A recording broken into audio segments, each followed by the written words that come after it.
Once upon a time, in a poor, tiny African village, there lived a young 6-year-old girl named Chanda. Chanda was from a low-income yet contented household that found happiness in the little things of life. Chanda was a young girl who had a very happy life with her parents in the village. Her parents were not so rich, but they lived a happy and comfortable life together as a family. Chanda grew up to see both of her parents deeply in love and living in understanding. Even though they weren't as wealthy as the other villagers, Chanda's parents made sure to raise her in a way that would make her happy and respected. After 12 years of marriage, Chanda's parents' only possession was her. Since they loved her so much and they cared for her, they made sure that they pledged to help her become a prosperous member of their community because she was the only child they had. The young, hard-working couple were the best model to their daughter. From day one, they taught her the basics of family values. Chanda's parents believed that charity begins at home, so they did their best to make their home a comfortable place of learning and growing for Chanda, their daughter. Chanda gradually grew into a smart, humble, and obedient child. Well, in the village, it was usual for quite a number of children, while growing up, to cultivate the habit of stealing meat from the pot and telling lies. But Chanda, it was a different story. Her parents did justice in training her right. Chanda's parents, Jonathan and Mary, did not only live a happy and caring lives, they were also well disciplined in their work. Chanda grew to love her mother, who taught her how to sew different beautiful dresses. She taught her how to make polo dresses, how to make peplum dresses, anything that had to do with sewing and fashion designing, her mother taught her. Chanda was only 10 years of age, but she was already becoming a professional seamstress and designer, supporting her mother to create beautiful designs every time she was back from school, on weekends and also during holidays. Chanda also had a dream of owning her own fashion academy someday, and her parents were all out to support her, but first of all, they encouraged her to first be focused on her school. Chanda's creative spirit was inherent, as she tried to exceptionally be good in all that she did.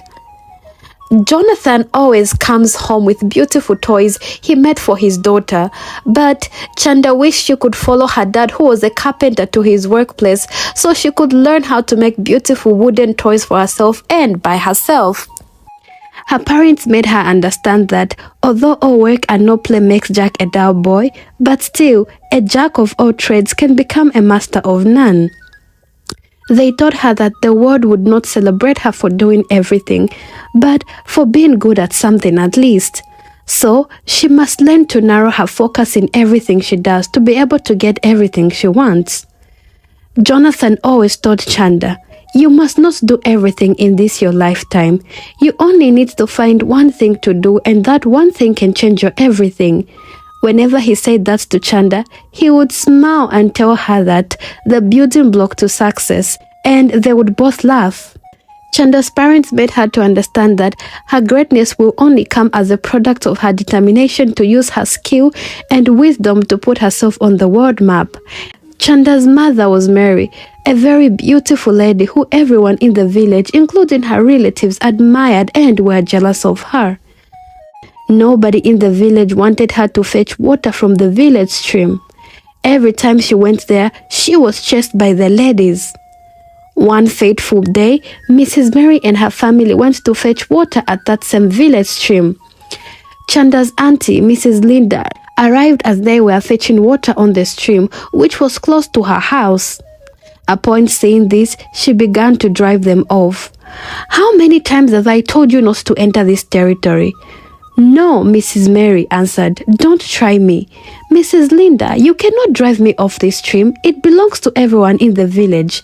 You know that this land is not yours. Why are you doing this? Besides, you are my cousin, and why do this to me? I am just fetching this simple water that I want to use with my family. What's wrong with me doing this? I promise you that you will not like what I will do to you if I ever see you in this stream again," Mrs. Linda stated angrily before storming out. Mary's daughter sobbed as she begged, "My mother, please, just leave this land to your cousin." "Shut up. I can't leave." "Shut up, Chanda. I can't live in this village for her. I just can't," Mrs. Mary stated as she left the stream. "I am going to report her to our village council right away." Her daughter tried to convince her not to report this matter and just leave it like this, but Mary couldn't listen. Therefore, she went to report. After she reported the matter, Mrs. Linda was invited to a meeting. One of the elders stated, "My elders, this problem between Mrs. Mary and Mrs. Linda is becoming too much. Let's bring this issue to an end." The elders engaged in a heated debate for a considerable amount of time on who was the true landowner of the village stream close to Mrs. Linda's house. After everything, it was declared that there was no legitimate owner of that land and none of the parties involved owned that land. So it was opened to be used by everyone in the village. Mrs. Linda expressed her sadness at the elders' choice. "If my cousin wins this case physically, then I will take it to a spiritual fight.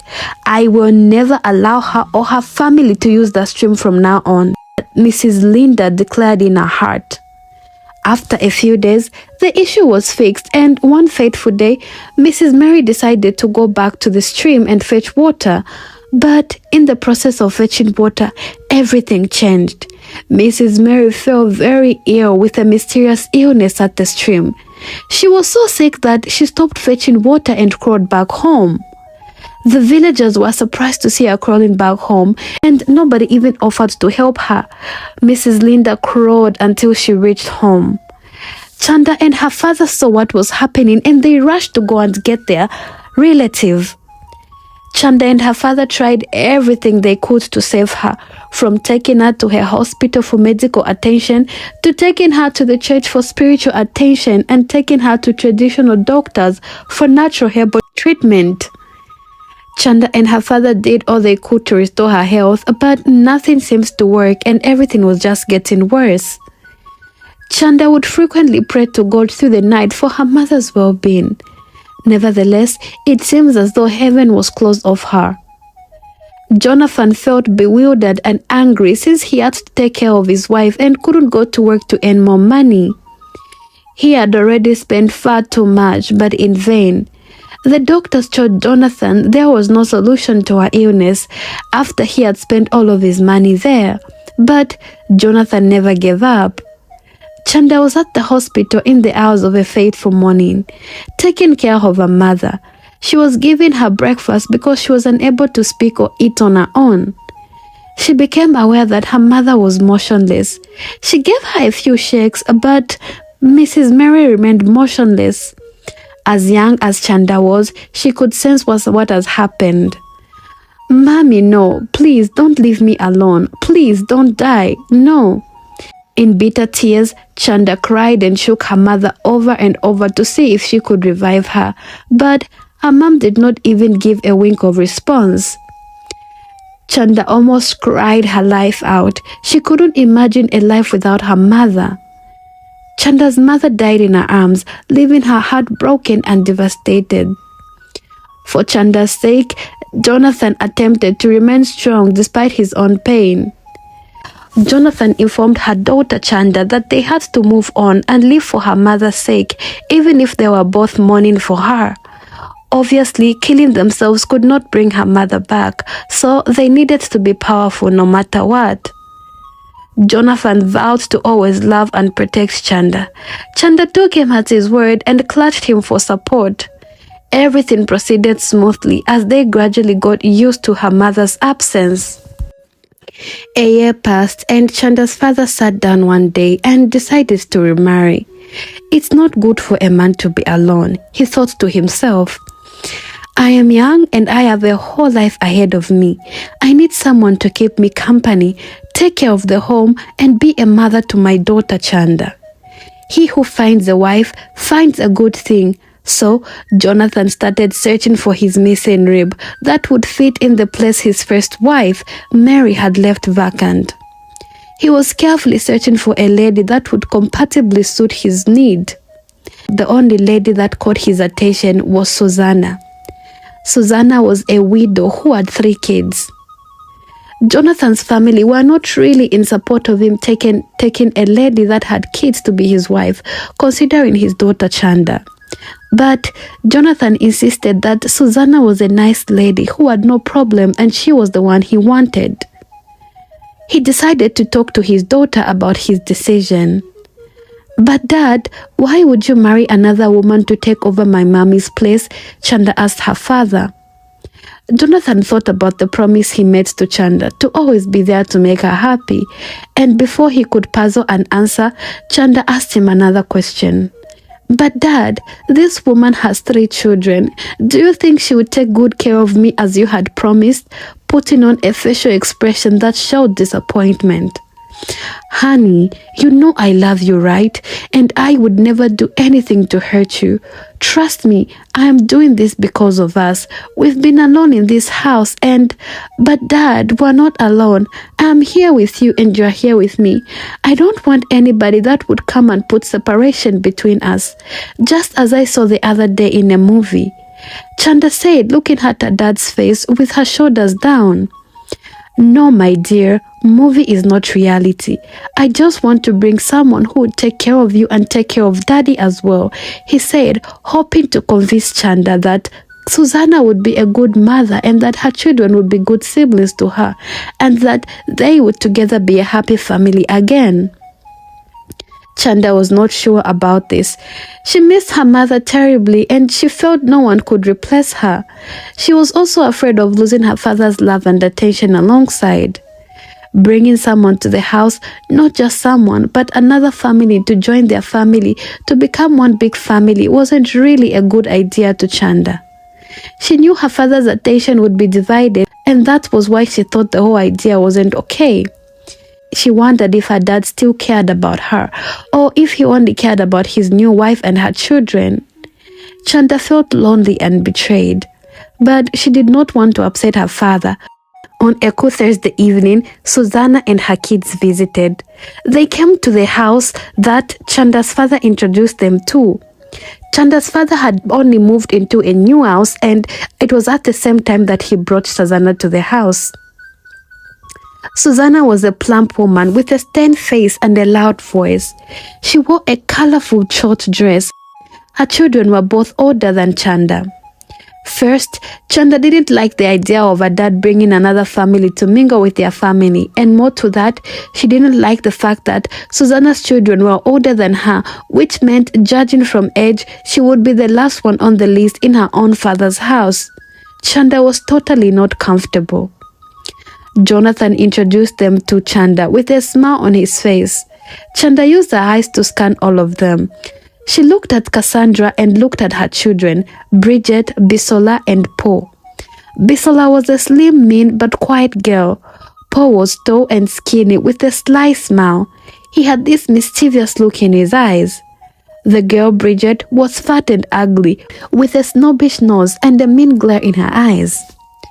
Chanda did not like them at all. Never, never, never. They weren't good to go for her. She felt they were intruders in her home and that they wanted to take everything away from her. She did not want to share her father, her room, or her things with them. She did not want to be their sisters. She wanted them to go away. But, unfortunately for her, they did not go away. They moved in with them in the new house, and that was the beginning of a horrible episode for Chanda, and her life changed for the worst.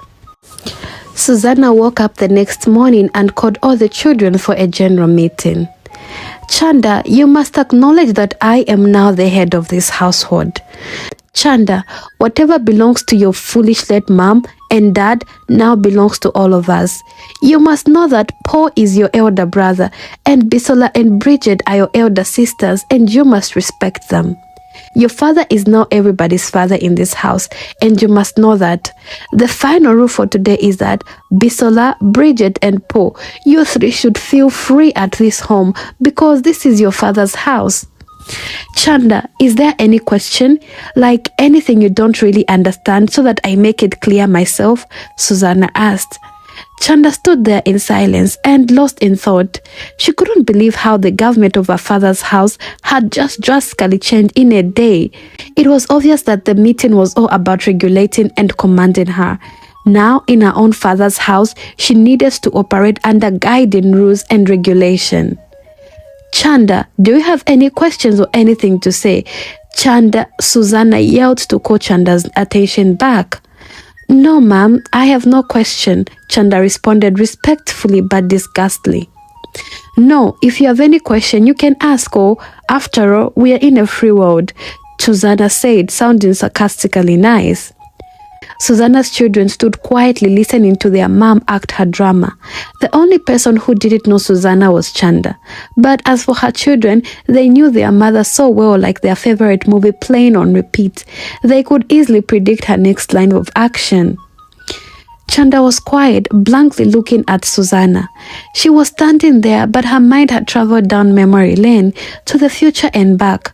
She remembered her mother and all the things they did together, and tears clouded her eyes. Susanna noticed that Chanda's attention was divided. Hello, Madam Chanda, Susanna yelled to call her attention back. Do you have a question, or I should explain further? If you don't have any question, it shows that I have made myself clear enough. Oh, and one more thing, Chanda, you will no longer sleep where you used to sleep anymore. This is a new house and I will show you exactly where you're supposed to sleep. Chanda tried to sit down on the couch since she was sick of standing, but her father's second wife, Susanna, yelled at her right away. You want to sit in my chair with your stinking filthy body? Mrs. Susanna yelled at her. Thank God you didn't, or else I would have shown you my true colors. Chanda stood sorrowfully at that moment, realizing that she had reached the worst phase of her life. Her stepmother told her to pack up her filthy luggage and follow her, saying, You are not staying with me inside this house. I will show you where you can stay. Chanda complied right away. She followed her stepmother outside the house, walking in the back. This is the place you will be staying now, Susanna gestured toward an extremely filthy storeroom. With great respect, Chanda said thank you. Chanda didn't forget the respect she was taught by her parents, even when someone was mistreating her. Her parents had taught her to obey them.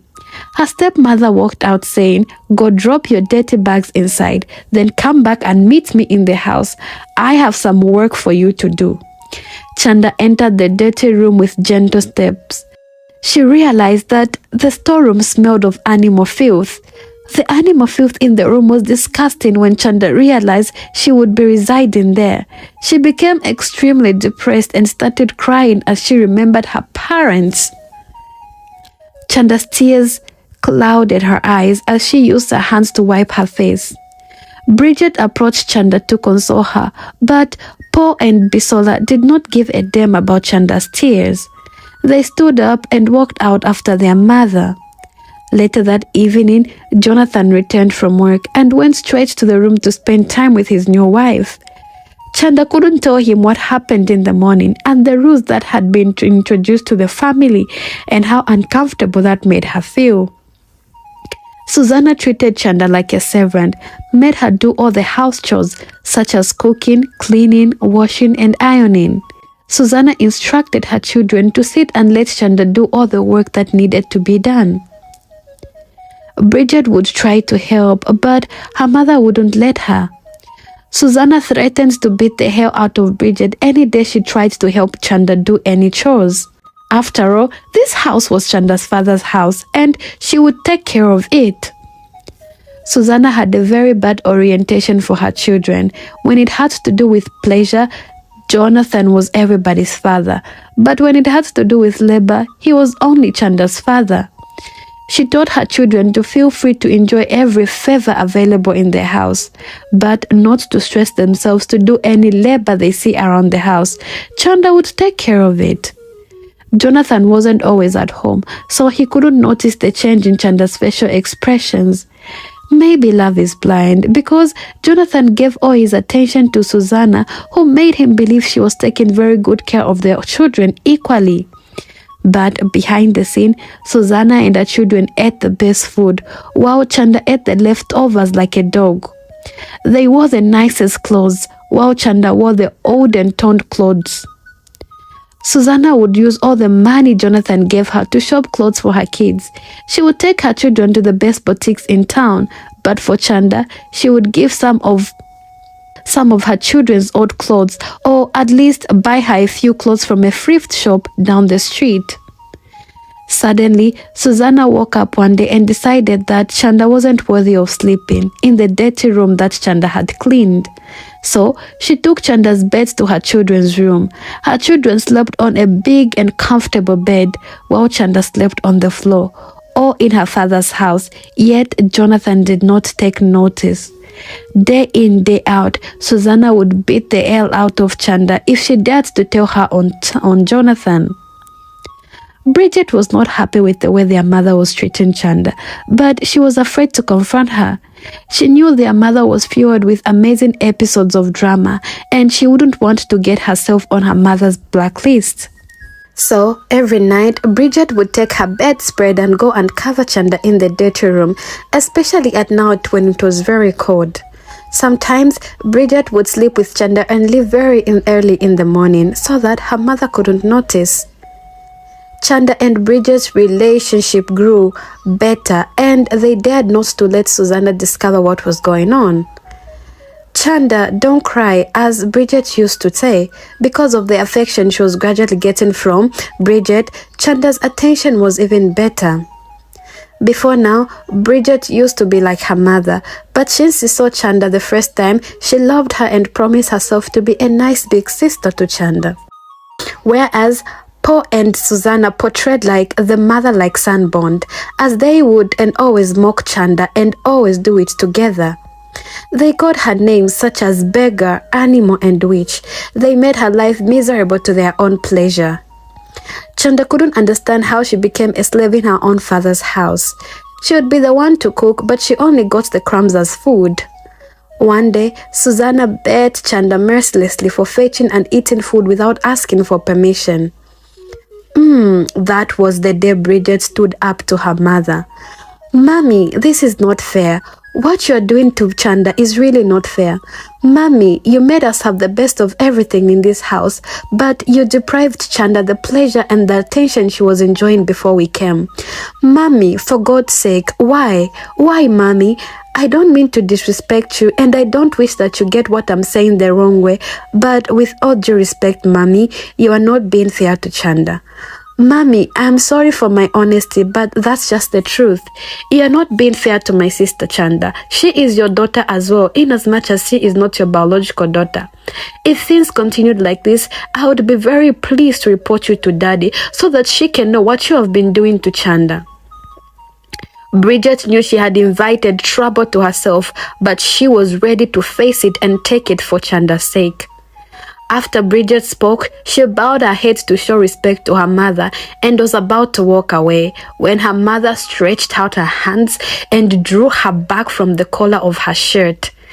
"Hello, where is my sweetheart?" Jonathan said as he walked into the room. That was what actually saved Bridget, the fact that her father came on time. "Hello, where is my sweetheart?" he said again as he walked in the room. That night, Chanda felt hopeless and helpless. She had no one to run to, no one to help her, no one to love her. She had no friends, no relatives, no neighbors, and she had no money. She was hungry. She had no education, no productive skills. Ever since her mother died, she wasn't even able to do any sewing or tailoring, even designing, because she was deprived the ability to do that, and she wasn't even given a chance by her stepmother to do that. Her future was becoming gloomy. Her dreams were gradually dying. No hope. She had nothing. How long will she continue being a slave in her own father's house? She couldn't help it. Chanda decided to run away. She looked into the sky that night. The weather was stormy and it was raining heavily. She should have changed her mind, but not at the detriment of her dream of becoming a globally recognized fashion designer. Chanda was determined to do what she had to do regardless of the stormy weather that night. She waited until everyone was asleep. She packed a small bag with some clothes and some food. She took her mother's sewing kit, which was the only thing she had left from her. She wrote a note to her father, telling him that she was leaving. because he wasn't faithful to the promise he made to her, and that she hated him for not being attentive enough to notice how his new wife had been treating her and making her to suffer in her own father's house. She told him that she was traveling to only God knows where, so he should stay with his family and not bother searching for her anymore. And moreover, her stepmother never wanted her around, so this was the perfect thing for her to do. She was sure that it would make her stepmother happy because she and her kids would have Jonathan to themselves. Chanda sneaked out of the house and ran into the stormy night. Tears blurred her vision as she sprinted through the rain-soaked forest. She vowed never to return to the house where her dreams had withered. Chanda's dreams of becoming a renowned fashion designer seemed impossible under Susanna's operative rule. She did not know where she was going or what she was going to do. She only knew that she had to get away from that place and from those people. She hoped to find a better life somewhere else, or at least a kinder one. She hoped to find someone who would care for her, or at least not hurt her. She hoped to find happiness, or at least peace. Chanda ran and she never looked back. She wished she told Bridget about her decision before she left, but she knew there was nothing Bridget could do about it. She left her a little note in one of the pockets of her jacket, and she hoped Bridget could find it. As years went by, reality dawned on Chanda. She lived in the streets for a number of years, and she only survived on begging for food from people. Life was not as swift and as sweet as she saw in the cartoons. Life wasn't as easy for Chanda though. Everything didn't go as smooth as she had imagined. Many years went by, but she couldn't find the bed of roses. But eventually, Chanda found refuge in the bustling city of Kitwe. There, she worked tirelessly as an apprentice in a small tailor shop to improve her skills. She gradually picked up. Her nimble fingers stitched magic into every garment, and soon her design caught the eye of one madame who was called Madame Vanessa, a renowned fashion icon. Madame Vanessa recognized Chanda's potential. She knew Chanda had amazing skills, but she needed someone to teach her how to market those skills. Madame Vanessa took her under her wing to nurture and train her in both the skills and the business of fashion. Years passed and Chanda's dream began to take shape. She saved every coin she made, planning to start her own brand. She sketched late into the night and learned the art of drafting fabric. Her passion burned brighter than ever, fueled by memories of her mother, her first and best model. Very soon, Chanda started gaining relevant recognition across the country. Chanda named her fashion house after her mother, Mary's Couture. Her brand became a sensation. Her gowns graced red carpets, and her name adorned glossy magazines. Yet, success couldn't erase the ache in her heart, the longing for her home. Chanda denied she hated her father and his wife and didn't want anything to do with them now, but a soft voice in her heart kept telling her to reconnect with them. Since Chanda left home so many years, the only person she was in touch with was her sister, Bridget. They understood themselves better, and they had a very close relationship, but they kept it private. One spring morning, Chanda received a message from Bridget telling her that Susanna, their mother, was gravely ill and she wasn't able to move. Chanda sat for hours thinking about all the things Susanna made her go through. Those nights of sleeping on the bare floor, days of not eating any food, wearing the worst clothes, doing all the house chores, and receiving all the possible insults that came as a result of every of her action. Chanda remembered all the rules and regulations Susanna made in the house because of her. Susanna prioritized her children and hypnotized her father so that he would not give attention to anything or anyone except her. There were days Chanda wanted Susanna dead, but not anymore. Those days were over. No need to seek vengeance when times began to judge everything and everyone. Who would have believed that life would humble Susanna into nothing but a helpless creature laying on the bed of hopelessness? Well, such is life. Today, you ride on your high horse feeling like you're on top of the world. Tomorrow, you are humbled to your knees. Chanda sat for those long hours, twisted between the bitter memories of the past and the deep feeling of compassion resonating in her heart towards Susanna. Deep down, Chanda knew she had to forgive and return home. There was no point holding on to a grudge against Susanna. She just wished she would survive the heat of what had come upon her. Things had changed for good for Chanda, and God blessed her abundantly. The bold steps she took, running out of that house, was the best decision of her lifetime. It wasn't easy, but she made it. What was left was for her to return to her father's house and amend everything that was broken. For the first time, after all those years, Chanda asked Bridges to put their father on the phone so she could speak with him. From hearing the way Chanda sounded over the phone, Jonathan knew Chanda was no longer that little girl that left home. She sounded matured and stable, wiser and comfortable. He could tell that she had things going on well with her. He couldn't wait to meet her and to apologize for his carelessness, ask for her forgiveness, and give her his fatherly blessings. Chanda got herself ready to go and see her family. She had some clothes made ready for every one of them, including Bridget and Paul. The family were so happy to receive her. She looked very young, successful, and enviable. They had a little family meeting, but this time around, the meeting was not about setting rules for Chanda. It was about apologizing to her, and finally, the family reconciled back together. Chanda disclosed to her father her dream of establishing a branch of a fashion house there for her sister Bridges to oversee. Jonathan gave his blessings and gave her a very big portion of land to raise the building for the fashion house. Chanda's dreams blossomed, expanded, and flourished, training over 100,000 of students across the globe between the space of 2 years. Susanna did not die of her illness. She lived to see what Chanda became and how the entire family benefited from Chanda's hard work. She was glad she came to her senses and apologized to Chanda. Jonathan was more than pleased with Chanda's courage to life. He was very proud of her. He wished her mother was alive to see the product of her investment in the life of Chanda.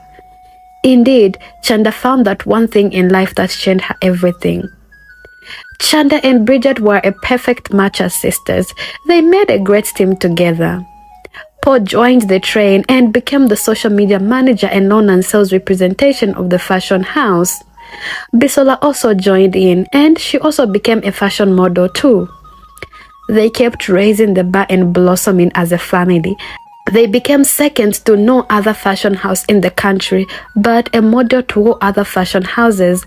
They were strong together. Jonathan died afterwards and was buried, but the family continued living happily ever after. Well, this is the end of the story. I hope, and I really hope you enjoyed it. Please say something in the comment section. What lessons have you learned from the story? And can you give me story ideas of what other stories you would like to watch on the channel? So what's the biggest lesson?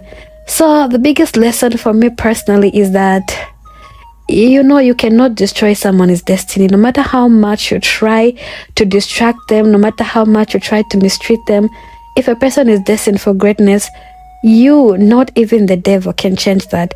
And let's just try to treat people fairly. I don't think there's anything that you can reap from trying to be unfair to somebody. If you're being unfair to somebody, trust me, this is you just bringing curses upon yourself. God doesn't like that. What you have to understand is that God exists and He sees every single thing that you do. And always remember, what you shall sow is what you shall reap. So you might think you're doing the right thing by mistreating somebody, but just know that there's something will happen to you. It might not be through you directly. It might be through your children or even your relatives. Karma is real and it really does affect. So in order for you to save yourself the struggle of going through pain in life, treat people equally and mind your own business. So this is a lesson that I personally have learned. I want to know your lessons and I'll be waiting in the comment section. But remember to support the channel. Please subscribe. Thank you, and I'll see you in my next one. Bye.